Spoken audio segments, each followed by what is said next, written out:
Now to that breaking news, the urgent warning tonight. U.S. embassies, U.S. military all put on alert, bracing for a possible violent backlash. A top secret report about to be revealed.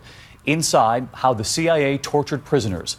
Let's get right to ABC's Chief Global Affairs correspondent, Martha Raddatz. And Martha, we're going to hear some very graphic detail about what happened, and in some cases, even when there was no information gleaned.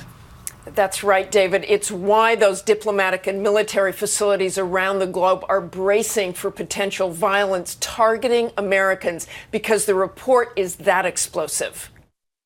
Despite the risk, the White House said today it supports the release of the report, described as extremely graphic, with shocking detail about waterboarding and other interrogation methods the CIA conducted during the dark days after 9/11.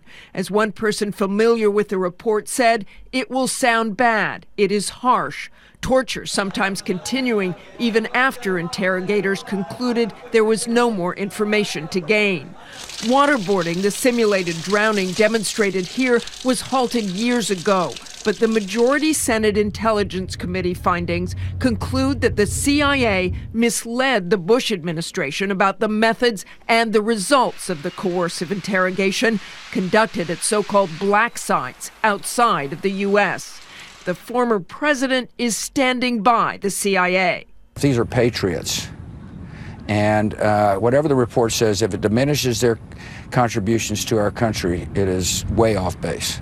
The CIA argues that waterboarding was key, not only in stopping future plots against America, but finding Osama bin Laden. There's going to be disagreement at the end of the day about the value of this information.